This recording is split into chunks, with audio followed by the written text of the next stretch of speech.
Bharatiya Janata party की जोरदार चुनावी जीत, मगर शेयर बाजार में कोई जोश नहीं दिखा। विदेशी निवेशक बीते 22 महीने में भारतीय शेयर बाजार से $40 बिलियन निकाल ले गए हैं। भारतीय बाजार में पीक मोदी ट्रेड वाली कहानी को क्या हो गया है? अगर आप भारतीय जनता पार्टी को एक पॉलिटिकल ब्लू चिप स्टॉक मान लें, तो बाजार अब इस ब्लू चिप पर दांव क्यों नहीं लगाता? क्या हो गया है उस इंडिया स्टोरी को जिसकी वजह से 2014 से 2024 के बीच 10 साल का बुल रन बना था? आइए परत दर परत खोलते हैं शेयर बाजार की पहेली, क्योंकि आप भी तो परेशान हैं अपना पोर्टफोलियो देखकर जो डूबता ही जा रहा है। अर्थम में आपका स्वागत है।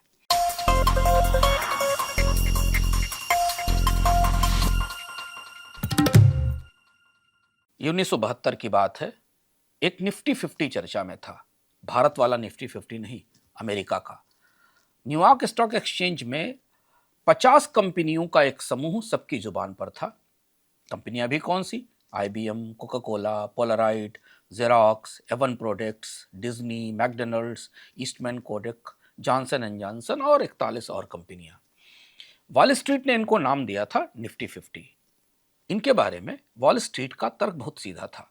ये कंपनियां इतनी मजबूत हैं, ये स्ट्रक्चरल हैं, ये अमर हैं। अगर इन्हें एक बार खरीदा तो इसे हमेशा अपने साथ रखो, बेचने का सवाल ही नहीं। ब्रोकर्स इन्हें कहते थे वन डिसीजन स्टॉक्स। एक बार खरीद लिया और 30 साल तक आराम। इनके भाव क्या थे आप जानकर हैरान हो जाएंगे। पोलराइट का पीई था 91, एवन का पीई था 65, मैकडोनल्ड्स का पीई था 86, डिज्नी का पीई था 76। इनके मामले में कोई भी पारंपरिक वैल्यूएशन बेमानी हो चुके थे, क्योंकि कहानी ये बन गई थी कि ये कंपनियां कंसिस्टेंट कंपाउंडर हैं, परमानेंट कंपाउंडर्स हैं। ये हमेशा आपकी कमाई बढ़ाती रहेंगी। Pension fund, mutual funds, retail, सबने इन्हीं 50 में पैसा झोंक दिया। 1970-72 के 3 साल में इस निफ्टी 50 ने 23% का सालाना रिटर्न दिया।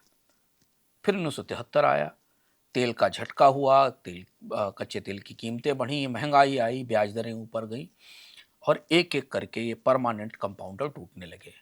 पोलराइड करीब करीब 51% गिरा। इस कंपनी की तो कहानी ही दूसरी है, जिस पर फिर कभी चर्चा करेंगे। एवन 86% गिरा, मैकडोनल्ड 70%, IBM 58% टूटा, जेरोक्स 71% टूटा। पूरे निफ्टी 50 ग्रुप ने 1973 से 1974 के बीच 60% की गिरावट दर्ज की। इसके बाद इंडेक्स को वापसी करने में 5 साल लगे। कुछ स्टॉक्स जैसे पोलराइड, ईस्टमैन कोडक तो डूब ही गए। वॉल स्ट्रीट के जरूर खरीदो, मस्ट परचेज स्टॉक्स ने निवेशकों को सबसे बड़ा झटका दिया। क्यों? क्योंकि ये कहानी, ये नैरेटिव, ये बतकही जमीन से बहुत ऊपर पहुंच गई थी और इन कंपनियों की कमाई वहां तक नहीं पहुंच सकी। यह किस्सा इस वक्त हम क्यों बता रहे हैं? क्योंकि बीते 50 साल में भारत में एक नया राजनीतिक निफ्टी 50 बना है। इसमें 50 स्टॉक नहीं है, बल्कि एक राजनीतिक पार्टी है जिसके राजनीतिक सफर का बेहद करीबी रिश्ता है भारत के स्टॉक मार्केट से। और ये रिश्ता बीते 12 वर्षों में तरह तरह से मजबूत हुआ है। आइए इसकी गहरे खोलते हैं। हमें यकीन है कि बाजार को इस तरह से आपने कभी नहीं देखा होगा। और हां, आज के अर्थम में आपके गिरते पोर्टफोलियो का राज भी छिपा है, और यह भी छिपा है कि भविष्य में आगे स्टॉक मार्केट में क्या होने वाला है। किसी राजनीतिक पार्टी से शेयर बाजार का रिश्ता, यह कैसा समीकरण है? 16 मई 2014 की शाम 4:30 बजे भारत में एक पॉलिटिकल ब्लू चिप का जन्म हुआ। मुंबई स्टॉक एक्सचेंज की वो शाम याद है आपको? तारीख थी 16 मई 2014। सेंसेक्स दिन भर में 1470 अंक उछल गया था। इंट्राडे का रिकॉर्ड 25,375 तक पहुंचा और बाद में 24,121 पर बंद हुआ। भारतीय जनता पार्टी ने चुनाव जीता था, दलाल स्ट्रीट पर पटाखे फूटे और अगले दिन हर अखबार की हेडलाइन एक ही बात कह रही थी, मोदीफाइड इंडिया। भारतीय शेयर बाजार में 10 साल का बुल रन शुरू। ये इंडिया का डिफाइनिंग डिकेड है। 10 साल के बुल रन की भविष्यवाणी सही साबित हुई। मगर क्या तेजी एक ट्रैप थी, एक जाल थी? 10 साल बाद मई 2024 में फिर चुनाव हुए। तब सेंसेक्स था 75,418 पर। यानी 16 मई 2014 की उस शाम से मई 2024 तक 10 साल में 218% का रिटर्न, 12.3% की सालाना ग्रोथ। ये देखिए चार्ट। और तारीखों पर ध्यान दीजिए। सिर्फ इतना ही नहीं, मॉर्गन स्टैनले के इमर्जिंग मार्केट इंडेक्स में भारत का हिस्सा जो 2014 में 7% था, वो 2024 में बढ़कर 19% हो गया। यानी भारत से आगे सिर्फ एक देश था, वो था चीन। गोल्डमैन, मॉर्गन स्टैनले, जेपीएम, हर बड़े विदेशी ब्रोकर ने एक ही बात कही कि इंडिया की स्ट्रक्चरल इमर्जिंग स्टोरी अब बन गई है और ये पूरे दशक की स्टोरी है। भारतीय बाजार के लिए भारतीय जनता पार्टी एक ब्लू चिप स्टॉक बन गई थी। हर चुनाव में जीत यानी कंपाउंडिंग, हर साल प्रीमियम में बढ़त क्योंकि हर राज्य नए राज्य में सरकार, और हर साल मजबूत होते जाने का नया नैरेटिव। 2014 से 2024 तक ये दौर बिना रुके चला। फिर आया 4 जून 2024, लोकसभा चुनाव के नतीजे आए। केंद्र में भारतीय जनता पार्टी की सरकार बनी तीसरी बार। इसके बाद भाजपा ने लगभग सभी विधानसभा चुनाव जीते। मगर बाजार की जबान में कहें तो ये चुनाव जो कि लोकसभा का चुनाव था 2024 का, ये भारतीय जनता पार्टी नाम के ब्लू चिप स्टॉक का पहला अर्निंग मिस था, यानी खराब रिजल्ट था। और उसके बाद अगले 22 महीनों में यानी मई 2026 तक बाजार का क्या हाल हुआ, ये आपको इस चार्ट पर दिखता है। अगले 22 महीनों में शिखर से सेंसेक्स 11% नीचे, निफ्टी 9% नीचे, मिड कैप और स्मॉल कैप में करीब 18% की गिरावट, स्मॉल कैप 250 28% टूटा। विदेशी निवेशकों ने बीते 4 महीनों में ही $20 बिलियन निकाल लिए और 2025 का रिकॉर्ड तोड़ दिया। बाजार को बचाने का जिम्मा उन पर आ गया जिन्हें यह तक नहीं पता कि उनका म्यूचुअल फंड कैसे काम करता है। ये छोटे निवेशक अपनी बचत से हर महीने 32 से 33 हजार करोड़ बाजार में डालते हैं। विदेशी निकल रहे हैं, हमारी बचत से बाजार में खरीद हो रही है, बाजार बढ़ता नहीं। म्यूचुअल फंड निवेशक अपने निवेश को बिसूर रहे हैं, अपने फंड की परफॉर्मेंस देखकर सिर पीट रहे हैं। यानी जिस बाजार का सबसे बड़ा बुल रन, तेजी का दौर एक राजनीतिक दल के उभार के साथ शुरू हुआ था, वो राजनीतिक दल राज्य पर राज्य फतह कर रहा है। भारतीय बाजार में राजनीतिक अस्थिरता का कोई डर नहीं है, लेकिन भारतीय जनता पार्टी की 2024 की जीत के बाद यानी तीसरी जीत के बाद निवेशक लहूलुहान हो गए हैं। अब आप ये दोनों चार्ट एक साथ देखिए। 2014 से 2024 तक 10 साल का बुल रन और उसके बनाम 2024 जून से लेकर मई 2026 तक, जिस वक्त हम इसको रिकॉर्ड कर रहे हैं या आप सुन रहे हैं, तब तक की गिरावट। इन दो चार्ट्स को एक साथ देखकर आप उलझ गए होंगे। दरअसल यही पहेली है। 2024 के चुनाव के नतीजे के बाद बाजार राजनीतिक रूप से इतने अलग रास्ते पर क्यों चले गए? बीते 22 महीनों में भारत में ऐसा क्या बदल गया? आज अर्थम में हम इन्हीं पहेलियों को खोलेंगे। पहेली नंबर 1, भारतीय शेयर बाजार में 2014 में केंद्र में भाजपा की सरकार बनने से लेकर 2024 तक कंपाउंडिंग कैसे हुई? इसे आंकड़ों से कैसे समझा जाए? तो पहले एक तकनीक की बात लुकमा लुकमा करके समझ लीजिए। हम बार बार पी रेशियो की चर्चा करेंगे। जो शेयर बाजार की जबान से जरा कम राबिता रखते हैं उनके लिए जानना जरूरी है कि पी रेशियो यानी प्राइस अर्निंग क्या है। यानी कोई स्टॉक अपनी 1 रुपए की कमाई पर कितने रुपए का बिक रहा है। जैसे उदाहरण के लिए कंपनी की कमाई 10 रुपए है और उसका भाव 150 रुपए है, तो उसका पी हुआ 15 गुना, 15 टाइम्स। दरअसल शेयर बाजार 2 तरीकों से ऊपर जा सकता है। पहला कि कंपनियों की कमाई बढ़े। अगर किसी कंपनी की कमाई 10 से 15 रुपए हो जाए तो भाव 150 रुपए से 225 रुपए हो जाएगा। दूसरा तरीका है कि कमाई वही रहे मगर बाजार उसी कमाई पर ज्यादा भाव देने को तैयार हो जाए, यानी पी 15 गुना से बढ़कर 23 गुना हो जाए। कमाई 10 रुपए है पर भाव 230 रुपए हो जाए। दूसरे को कहते हैं प्राइस अर्निंग का एक्सपेंशन या बाजार की भाषा में री रेटिंग। मतलब कंपनी ने ज्यादा कमाया नहीं लेकिन बाजार का भरोसा उस पर बढ़ गया, उम्मीद बढ़ गई और इसलिए उसे उसी कमाई पर ज्यादा कीमत मिल रही है। अब इंडिया पर लगाइए ये फार्मूला, लेकिन इस फार्मूले से पहले ये टेबल देखिए। अब इस टेबल को सामने रखकर जरा गौर से समझिए। 2014 से 2024 तक निफ्टी की 50 प्रमुख कंपनियों की कमाई इस सूचकांक में शामिल है। कंपनियों की कमाई सालाना सिर्फ 9.5% की गति से बढ़ी, लेकिन इंडेक्स 12.3% की सालाना गति से बढ़ा। तो जो बीच का 2.8% का अंतर है वही पी एक्सपेंशन से आया है। निफ्टी का फॉरवर्ड पी 14 गुना से बढ़कर 23 गुना हो गया, यानी 64% का पी एक्सपेंशन या री रेटिंग। इस री रेटिंग ने इंडेक्स की 10 साल की तेजी में लगभग एक तिहाई का योगदान किया। फिर समझिए, इस री रेटिंग ने 2014 से 2024 के बीच में भारतीय सूचकांकों की 10 साल की तेजी में लगभग एक तिहाई का योगदान दिया। यानी इंडेक्स की 12.3% की सालाना ग्रोथ का एक तिहाई हिस्सा पी एक्सपेंशन से आया, कंपनियों की कमाई बढ़ने से नहीं। यही भारतीय जनता पार्टी का या बीजेपी का ब्लू चिप प्रीमियम था। यह प्रीमियम कई महत्वपूर्ण चीजों से मिलकर बना था और ठोस चीजें थी। जैसे एक, राजनीतिक स्थिरता, क्योंकि 2014 तक भारत राजनीतिक अस्थिरता से परेशान था। दूसरा, नए सुधारों की उम्मीद। तीसरा, भारत की युवा आबादी। चौथा, भारत चीन के बाद निवेश का दूसरा केंद्र बनेगा, ऐसी उम्मीद। और पांचवा, डिजिटल इंफ्रास्ट्रक्चर। अब अगर आप 2014 से 2024 के बीच का सफर याद करें तो हर साल भारत की कहानी में यही थीसिस गूंजती थी। निवेशक दांव पर दांव लगाते थे। 2014 से 2024 तक सेंसेक्स और निफ्टी का रिटर्न इसीलिए 200% से ऊपर निकल गया। मगर मगर जरा ठहरिए, पी एक्सपेंशन यानी प्राइस अर्निंग बढ़ने का सबसे बड़ा जोखिम क्या है? एक बार जब आप 23 गुना की ऊंचाई पर पहुंच जाते हैं तो आगे आने वाला रिटर्न पूरी तरह कंपनी की या बाजार की वास्तविक कमाई पर निर्भर हो जाता है। उम्मीद और भरोसे के जरिए पी को अधिकतम 30 गुना तक बढ़ाया जा सकता है, मगर उसके आगे गुंजाइश नहीं होती। आखिर में बैलेंस शीट पर कमाई दिखानी होती है। यानी कहानी को, नैरेटिव को तभी टिकाऊ बनाया जा सकता है जब इसके पीछे ठोस कमाई हो।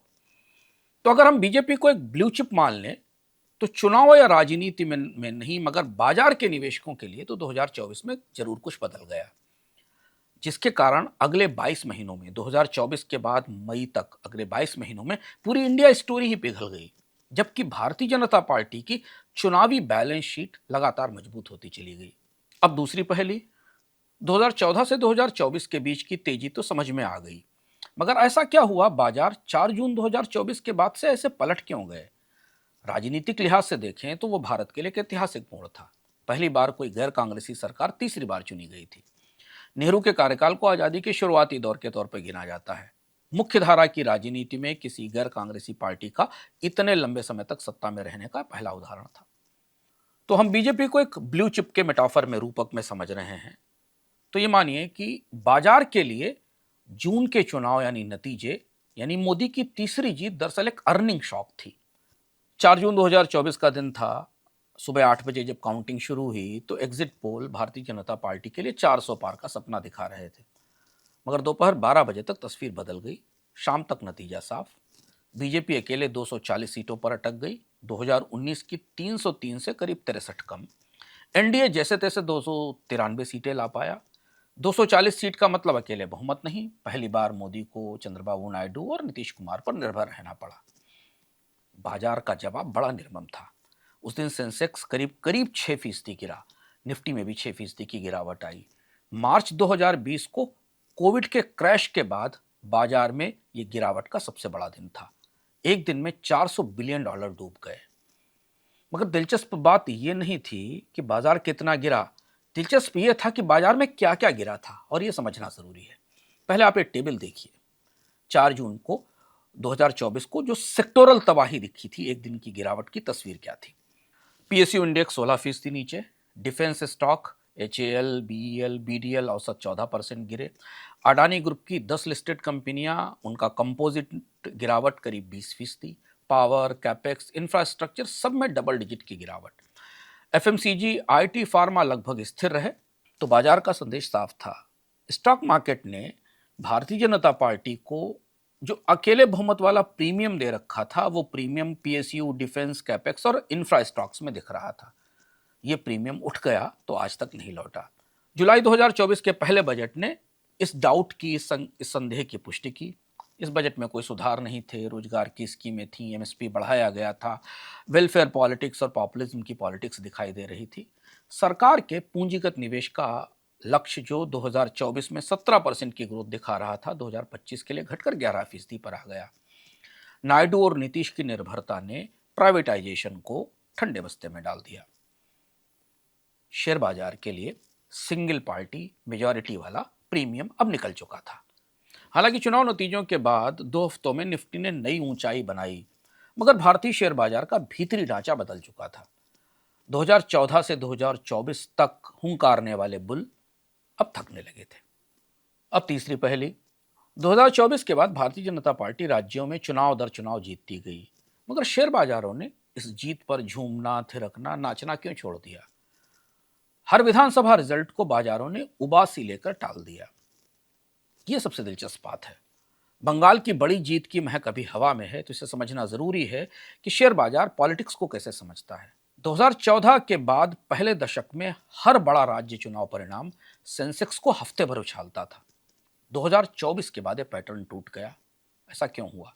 पहले आप एक टेबल देख लीजिए ताकि अगले चुनावों से पहले आपको पैटर्न याद रहे, फिर हम इस पर चर्चा करते हैं। इस टेबल को देखते हुए अपनी याददाश्त पर जोर डालिए। अक्टूबर 2024 का हरियाणा का चुनाव, हर एग्जिट पोल को मुंह की खानी पड़ी। बीजेपी की अप्रत्याशित जीत। निफ्टी अगले दिन 217 अंक चढ़ा, मगर वो उछाल 48 घंटे में गायब हो गई।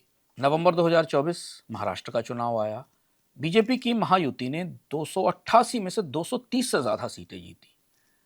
एग्जिट पोल 150 से 170 सीटें दे रहे थे। भाजपा महायुति का यह लैंडस्लाइड था, लेकिन पीएसयू स्टॉक्स में गैप अप ओपनिंग हुई। निफ्टी करीब 2% ऊपर गया और हफ्ते भर में सब वापस आ गया। फरवरी 2025, दिल्ली में बीजेपी ने 27 साल बाद सरकार बनाई। बाजार ने केवल एक दिन हल्की सी प्रतिक्रिया दी और बस फिर वापस वहीं। 2025 के अंत में बिहार जीता, एनडीए की जीत हुई।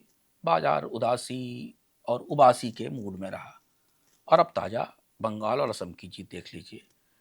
नतीजों के दिन 1% भी नहीं चढ़ा बाजार। अगले दिन लालोलाल, बिकवाली और गिरावट। तो भाजपा की जीत पर बाजारों ने त्योहार मनाना क्यों बंद कर दिया? यह रिश्ता क्यों टूटा?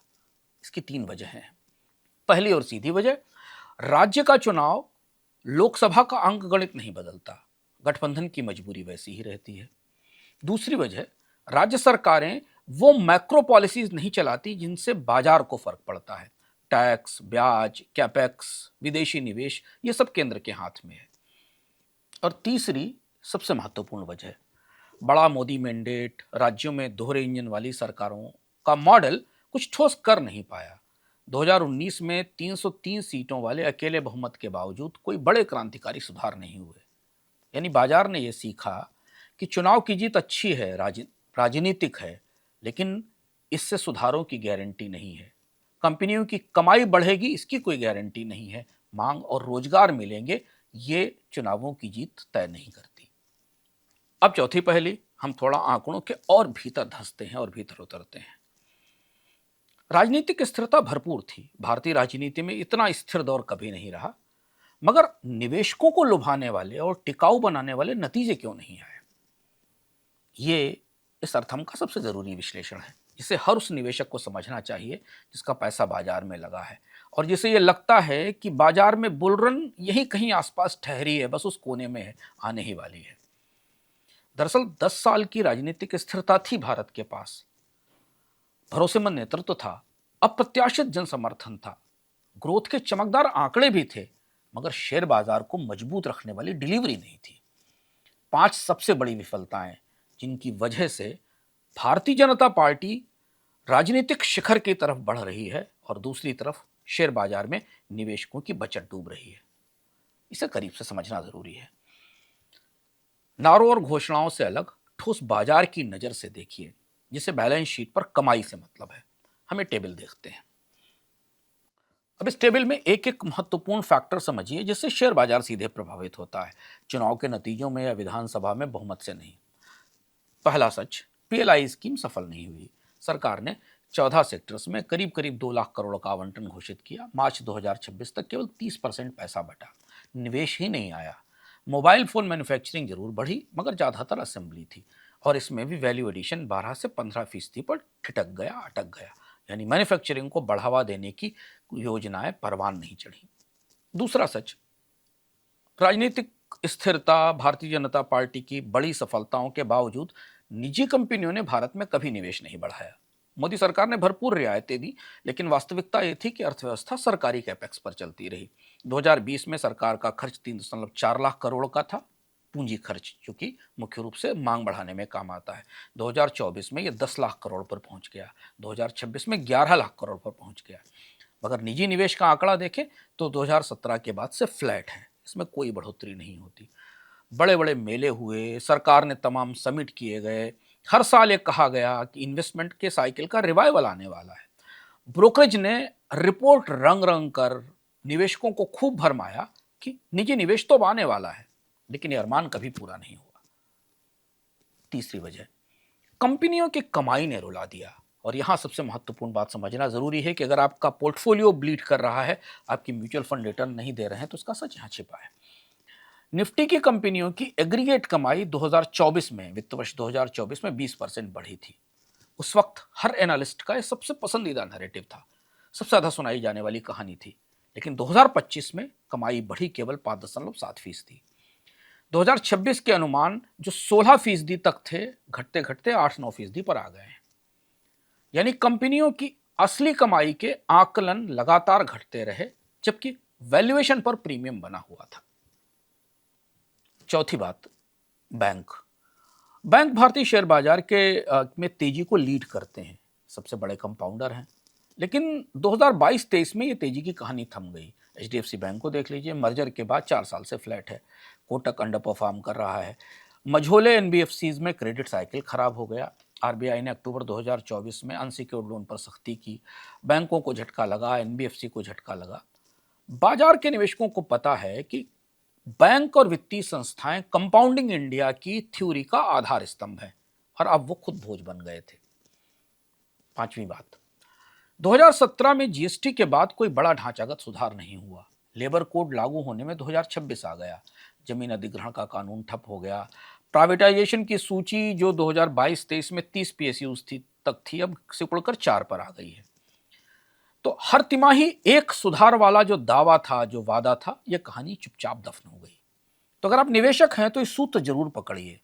राजनीतिक स्थिरता थी, मगर नीति निर्माण ने उसे आर्थिक डिलीवरी में नहीं बदला। आखिर में बाजार स्थिरता का नहीं, डिलीवरी की कीमत लगाता है।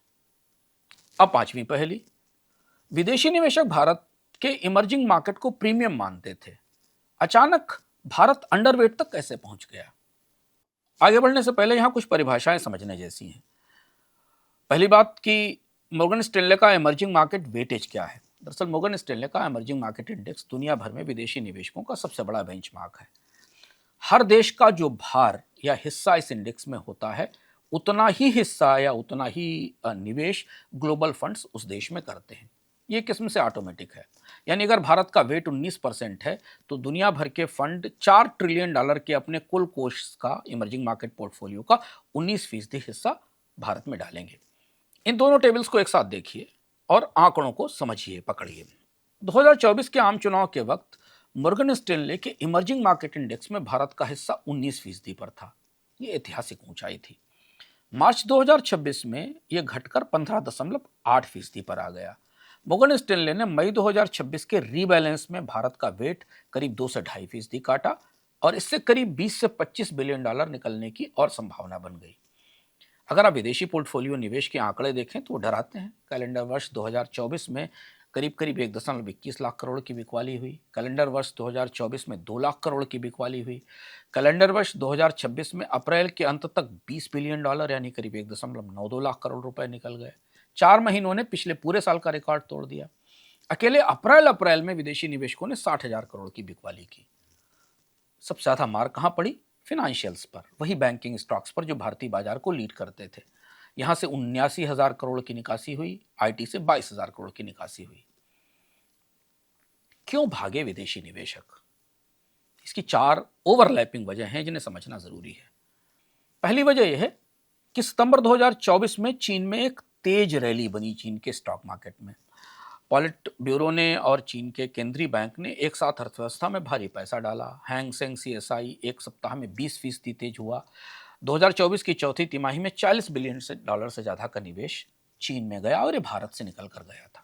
ये पहला बड़ा पलायन था जहां से भारतीय बाजार से विदेशी निवेशकों ने चीन की तरफ रुख किया। दूसरी बात, विदेशी ब्रोकरेज ने लगातार डाउनग्रेड किए। 2024 के बाद भारत के डाउनग्रेड्स की झड़ी लग गई। एचएसबीसी ने अक्टूबर 2024 में ओवरवेट से न्यूट्रल कर दिया। फिर मई 2025 में भारत को अंडरवेट कर दिया। गोल्डमैन सैक्स ने 2025 में 2 बार इंडिया का वेट काटा। बोगन स्टैनले ने अर्ली 2026 में अभी शुरुआत में ओवरवेट को इक्वल वेट पर कर दिया।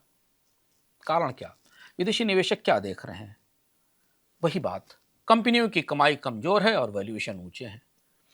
इसके साथ 2-3 और घटनाक्रम हुए। ट्रंप के टैरिफ आए, भारत के ऊपर रेसिप्रोकल टैरिफ लगाया गया, जिसका असर भारतीय निर्यात पर पड़ा। आईटी और फार्मा टेक्सटाइल इससे प्रभावित हुए। चौथी बड़ी वजह रुपए की कमजोरी। डॉलर की कीमत मध्य 2024 के आसपास 83 रुपए पर थी। अप्रैल 2026 में ये 96 के करीब आ गया। 22 महीनों में भारतीय रुपया एशिया की सबसे कमजोर मुद्रा बन गया। ये रुपया, कमजोर रुपया विदेशी निवेशकों के डॉलर रिटर्न को सीधे काटता है, इसलिए विदेशी निवेशकों ने भारत से किनारा कर लिया। तो हुआ दरअसल ये कि चीन और ताइवान दोबारा इमर्जिंग मार्केट की ग्लोबल फंड स्ट्रेटेजी में कोर पर आ गए, यानी आधार बन गए, और भारत ने अपना प्रीमियम का दर्जा खो दिया। बोगन स्टेनले ने 2026 के मई में जब रीबैलेंस किया और भारत के वेट को और काटा, तो बाजार में विदेशी निवेशकों की बिकवाली और तेज हो गई। अब आ गई छठी पहेली। जब विदेशी बेच रहे थे, कंपनियों की कमाई टूट रही थी, तो एसआईपी वालों ने इंडिया की स्टोरी पर भरोसा क्यों किया? और अगर भरोसा किया तो ये पैसा गया कहां? इसे जरा कायदे से समझिए। विदेशी पैसे निकलने के बावजूद भारतीय शेयर बाजार ध्वस्त क्यों नहीं हुए? क्योंकि घरेलू रिटेल ने हर बिक्री खरीद ली। विदेशी जो बेच रहे थे उसे भारतीय निवेशकों ने खरीद लिया, जो कि म्यूचुअल फंड का पैसा संभाल रहे थे। आंकड़े देखिए कि रिटेल का पैसा कहां गया। एसआईपी की रिकॉर्ड प्रभाव वृद्धि देखिए और उसके बाद देखिए कि निवेश कहां चल गया। अब देखिए 2022 में एसआईपी का जो निवेश था औसत, वो 15,800 करोड़ रुपए पर मंथ के आधार पर था। 2024 में 26,000 करोड़ हो गया। 2026 में पूरे साल में करीब करीब इसे 3.50 लाख करोड़ पर पहुंचने की संभावना है। मार्च 2026 में करीब 32,000 करोड़ का निवेश एसआईपी के जरिए हुआ है। एसआईपी खाते जो 2022 में 3.4 करोड़ थे, वो अब बढ़कर करीब करीब 10.5 करोड़ के आसपास पहुंच गए हैं। म्यूचुअल फंड्स का एयूएम करीब करीब 790 बिलियन डॉलर के आसपास पहुंच गया, 73 लाख करोड़ रुपए के आसपास। भारतीय निवेशकों ने, डीआईआईज ने, डोमेस्टिक इन्वेस्टर्स ने हर तिमाही विदेशी निवेशकों की बिकवाली को खरीदा। और इस साल मार्च तक भारतीय निवेशकों के पास, डीआईआईज के पास लिस्टेड मार्केट कैप का करीब 18% हिस्सा हो गया, एफआईआई से ज़्यादा। ये इंडिया के मार्केट स्ट्रक्चर का सबसे बड़ा पुनर्गठन है। मगर असली सवाल ये है कि रिटेल का पैसा गया कहाँ? यहीं से दर्दनाक कहानी शुरू होती है। और उस वक्त बेचते विदेशी और खरीदते देशी बहादुरी की कहानी नहीं रह जाते। ये टेबल देखिए कि रिटेल के पैसे ने किस सेगमेंट में जाकर क्या रिटर्न दिया, ये जानना जरूरी है, क्योंकि आपकी बचत का पैसा है। 2025 के एसआईपी कहां गए? 40% स्मॉल कैप और मिड कैप फंड्स में, 22% सेक्टोरल थीमेटिक फंड में जैसे defence, manufacturing, PSU, infrastructure, 18% multi cap और फ्लेक्सी कैप फंड में, और सिर्फ 12% प्योर लार्ज कैप फंड्स में। यानी रिटेल का सबसे बड़ा हिस्सा जोखिम भरे सबसे महंगे सेगमेंट में गया।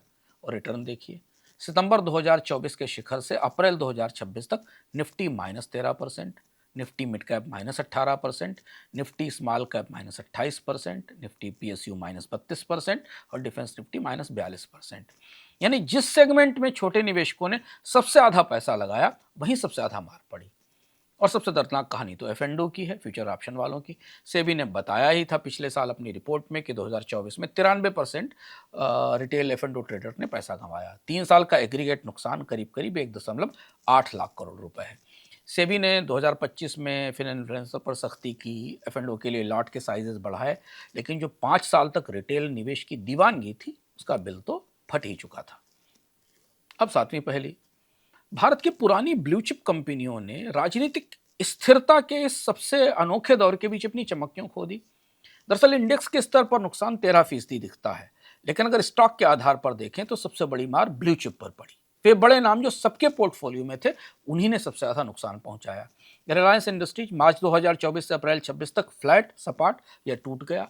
जियो की लिस्टिंग के साथ वैल्यू अनलॉक वाला जो नैरेटिव बना था, जो कहानी बनी थी, नहीं चली। एचडीएफसी बैंक मर्जर के 4 साल बाद भी प्रदर्शन नहीं सुधरा। टाटा मोटर्स 2024 के शिखर से 35% नीचे जेएलआर की मांग नहीं बढ़ी। चाइना से के ईवी से कंपटीशन बढ़ा। आईटीसी डीमर्जर के बाद होटल की लिस्टिंग हुई, मगर कोर एफएमसीजी ग्रोथ गिरकर 5% पर आ गई। LNT, Siemens, ABB, capex revival को लेकर इन पर बड़े दांव लगाए गए, लेकिन तीनों 2024 के शिखर से नीचे हैं। डिफेंस की त्रिमूर्ति एचएएल, बीईएल, भारत डायनामिक्स 50% के ड्रॉडाउन में है। अडानी समूह की 10 लिस्टेड कंपनियां कंपोजिट तौर पर 35% नीचे हैं। टॉप निफ्टी स्टॉक्स 2022 से 2024 के में जो लीड कर रहे थे, जो 2024 से 2026 के लगार्ड कैसे बन गए, ये तस्वीर आपको इस टेबल में दिखाई देती है। तो गौर से समझिए, बीते 22 महीनों में 2024 से लेकर और मई 2026 के बीच में, जून 2024 से मई 2026 के बीच में नैरेटिव यानी कहानी कुछ इस तरह बदली कि पहले जिसे इंडिया की 10 साल की capex revival story, private investment story के तौर पर बताया जा रहा था, उसे अब भारत की घरेलू खपत वाली कहानी कहा जाने लगा कि इतना बड़ा बाजार है, यहां से खपत निकलेगी। ये एक बड़ा डाउनग्रेड है, क्योंकि हम सीमित ग्रोथ पर मजबूर हो गए और उसे हमने स्वीकार कर लिया। तो अब आखिरी पहेली और सबसे बड़ी पहेली कि कहां आ गए हैं हम, हाल क्या है इस वक्त और आगे क्या करना चाहिए। निवेशकों को यह समझना होगा कि भारतीय बाजार इस वक्त कहां खड़े हैं। एक सूत्र पकड़ना जरूरी है। भारतीय बाजार ने उम्मीद में प्रीमियम बना दिए थे और उन प्रीमियम की बुनियाद नहीं थी। ऐसा लगता है जैसे अब एक ट्रैप बन गया है। कोई बाजार ऊंचे प्रीमियम पर, ऊंचे पीई पर तभी टिक सकता है जब उसकी कंपनियों की कमाई भी बढ़े और प्रॉफिट भी बढ़े, और वो उसी अनुपात में बढ़े कि वो दुनिया से बेहतर निवेश का केंद्र बने। अगर भारत को एमएससीआई के इमर्जिंग मार्केट इंडेक्स से 60% प्रीमियम पर ट्रेड करता हुआ मान लें, तो भारतीय कंपनियों का return on equity, earning growth भी उसी अनुपात में आगे होनी चाहिए। अफसोस यह है कि आंकड़े ये नहीं कहते, और आंकड़े आपको दिखते हैं इस टेबल में। इस टेबल को देखते हुए संख्याओं को खोलते हैं और संख्याओं में सच को पकड़कर आपके सामने रखते हैं। भारत एमएससीआई इमर्जिंग मार्केट से 62% प्रीमियम पर बिक रहा है, जबकि भारत की कंपनियों का आरओई यानी रिटर्न ऑन इक्विटी अन्य उभरते बाजारों से केवल 1.5 परसेंटेज पॉइंट, 1.5 परसेंटेज पॉइंट ज्यादा है। यानी कमाई की वृद्धि इमर्जिंग मार्केट से धीमी है, तेज नहीं। अगर आप बफेट इंडिकेटर को लागू करें, जो कि मार्केट कैप और जीडीपी का अनुपात भी बताता है, तो वो ये कह रहा है कि वैल्यूएशन गुब्बारे बन गए हैं। मतलब साफ है कि भारत के स्टॉक मार्केट का जो प्रीमियम है, वो रिटर्न ऑन इक्विटी या कंपनियों की कमाई की मजबूती से नहीं बना, नैरेटिव की मजबूती से बना है। और जब कहानी पलटती है, नैरेटिव चटकता है, तो प्रीमियम टिकाऊ नहीं रहते। और यही एक ट्रैप है। ट्रैप इसलिए है क्योंकि बाजार की चारों ताकतें इस वक्त उल्टी दिशा में चल रही हैं और छोटे निवेशक जो इसे समझ नहीं पाते बीच में फंसे हैं। विदेशी निवेशक बेच रहे हैं और तब तक बेचते रहेंगे जब तक प्रीमियम सामान्य नहीं हो जाते। घरेलू एसआईपी हर महीने खरीद रहा है, मगर ज्यादा भाव पर, इसलिए फ्यूचर में रिटर्न्स कम होते जाएंगे। यानी एसआईपी वाला निवेशक जाल में फंसा है। यहां एग्जिट करना एसआईपी के अनुशासन को तोड़ना है, मगर दुविधा यह है कि यहां से निकल भी जाएं तो कहां जाएंगे। सबसे बड़ा खतरा यह है कि डीआईआईज ने, म्यूचुअल फंड ने, बीमा और पेंशन ने जो पैसा लगाया है, वो अब लिस्टेड मार्केट कैप का 17 से 18% रखते हैं। यानी अगर कभी बिकवाली का दबाव आया तो एग्जिट की लिक्विडिटी कौन देगा? जब वो बेचने खड़े होंगे तो खरीदेगा कौन? विदेशी निवेशक तो पहले से बाहर है। मिड और स्मॉल कैप में रिटेल गहरा डूबा है। 28% टूटने के बाद भी यहां पैनिक नहीं हुआ, क्योंकि लॉन्ग टर्म एसआईपी है। अगर कंपनियों की कमाई फिर से गिरी तो यहां संकट आएगा। मोटी बात समझिए और नोट कीजिए, भारतीय बाजार में कोई क्लासिकल करेक्शन नहीं चल रहा है। यह एक स्ट्रक्चरल वैल्यू ट्रैप है। पी को जायज ठहराने के लिए कंपनियों को अगले 3 साल में हर साल अपनी कमाई में 14% से ज्यादा की ग्रोथ चाहिए, और अगर ये नहीं हुआ तो पी और नीचे गिरेगा। विदेशी बेचते रहेंगे, घरेलू निवेशक जो इस बिक्री को खरीद रहे हैं, उनके संसाधन सीमित होते जाएंगे। यानी अगर आप एसआईपी में निवेश कर रहे हैं तो अगले 5-6 साल तक अपना पोर्टफोलियो ना ही देखें तो ठीक है। अब आपको समझ में आया कि क्यों ब्लू चिप बीजेपी की शानदार जीत के बावजूद बाजार डरे हैं और टूट रहे हैं। तभी तो निफ्टी 50 का असली रिटर्न 4 साल में केवल 2 से 3% सालाना रह गया, अगर इन्फ्लेशन को हटा दिया जाए। यह ब्लू चिप इंडिया की स्टोरी के वादे से बहुत कम है। तो हम आ गए हैं अर्थम के समापन पर। हमने शुरुआत की थी वॉल स्ट्रीट के निफ्टी 50 से। समापन करते हैं भारत के एक अपने प्रसंग से, जो आपको बेहतर ढंग से समझ में आएगा। 1991-92 की बात है, उदारीकरण हुआ, बाजार में नया जोश था। हर्षद मेहता बिग बुल बनकर उभरे। उनका एक मशहूर तर्क था, रिप्लेसमेंट कॉस्ट थ्योरी। समझिए क्या थ्योरी थी। हर्षद मेहता का दावा था कि एसीसी जैसी सीमेंट कंपनी की बुक वैल्यू पर मत जाएं, उसकी असली वैल्यू देखें। आज जो उसकी फैक्ट्रियां, उसकी जमीन, उसका ब्रांड है, अगर उसे कोई दोबारा बनाए तो कितना खर्चा आएगा, और यही है उसकी रिप्लेसमेंट कॉस्ट। हर्षद मेहता ने कहा कि एसीसी की रिप्लेसमेंट कॉस्ट उसकी बुक वैल्यू से 10 से 15 गुना ज्यादा है, इसलिए इस स्टॉक्स की परमानेंट री रेटिंग बनती है। यानी पुराना मूल्यांकन वाला फार्मूला फेंक दीजिए, नया बेंचमार्क है रिप्लेसमेंट कॉस्ट। एसीसी बहुत सस्ता है, इसकी कीमतें बहुत ऊंचाई तक जाएंगी। उस वक्त शेयर बाजार ने हर्षद मेहता का तर्क मान लिया। एसीसी एक साल में 200 रुपए से 9,000 रुपए तक गया, 45 गुना बढ़ोतरी। फिर 28 अप्रैल को 1992 को स्कैम खुला। एसीसी गिरकर 9 महीनों में 78% टूटा और 2000 पर आ गया। हजारों रिटेल निवेशक डूब गए, हर्षद मेहता जेल गए। मगर भारतीय बाजार ने एक बड़ा अमूल्य सबक पाया कि हर गुलाबी कहानी के पीछे एक बड़ा जोखिम छिपा होता है। अब ध्यान दीजिए, 32 साल बाद भारतीय शेयर बाजार में 2014 से 2024 के बीच जो 10 ईयर का कंपाउंडिंग बुलरन आया था, वो स्कैम नहीं था, कतई स्कैम नहीं था। उसके पीछे ठोस उम्मीदें थी, ठोस तर्क थे, ठोस कारण थे। राजनीतिक स्थिरता थी, डिजिटल क्रांति थी, युवा आबादी थी, चीन की ग्रोथ में कमी थी, ये सारे कारण असली थे। मगर कहानी कुछ इतने चमकाकर सुनाई गई कि हकीकत के तथ्य गायब हो गए। भारत का 23 गुना पी केवल इस बात से बना नहीं रह सकता था कि बीजेपी सत्ता में रहेगी और राज्यों में चुनाव जीतती रहेगी। इस कहानी को मदद करने के लिए हर साल कंपनियों की कमाई में भी 16 से 18% की बढ़त चाहिए थी, रोजगार चाहिए थे, खर्च और खपत भी चाहिए थी। यह ग्रोथ रही केवल 9%, यानी उम्मीद से आधी। तो बीजेपी की तीसरी पारी शुरू होने के 22 महीनों बाद बाजार ने नैरेटिव और रियलिटी को, यानी कहानी और हकीकत की कीमतों को एडजस्ट करना शुरू कर दिया। भारतीय जनता पार्टी एक ब्लू चिप स्टॉक की थीसिस पर फेल नहीं हुई, क्योंकि चुनाव का रिकॉर्ड तो चमकदार है। लेकिन 2024 के बाद बाजार ने भारतीय जनता पार्टी की कहानी को सही प्राइस कर लिया, यानी इसकी असली कीमत समझ ली। मतलब अब एक ऐसा स्टॉक है कि अगर कंपनी कमाई नहीं करती तो वैल्यूएशन की ग्रोथ नहीं होगी। हर्षद मेहता वाली कहानी का असली सबक यह नहीं था कि स्कैम हुआ था। असली सबक यह था कि जब हर एक्सपर्ट एक ही दिशा में एक ही थीसिस सुनाता है, टीवी पर एक जैसी कहानी बताता है और रिटेल भी सब कुछ छोड़कर वही खरीदता है, तो एक वक्त आता है जब बाजार खुद को ठीक करने लगता है। इंडिया की स्टोरी अब भी वही है, युवा आबादी है, डिजिटल ढांचा है, मगर 2024 में भारत का भाव उस स्टोरी से आगे निकल गया था। अब दोनों एक दूसरे को पकड़ने का इंतजार कर रहे हैं। कंपनियों की, परिवारों की कमाई कब इस नैरेटिव के बराबर पहुंचेगी, या फिर यह नैरेटिव यानी वैल्यूएशन कमाई के बराबर उतर आएगा।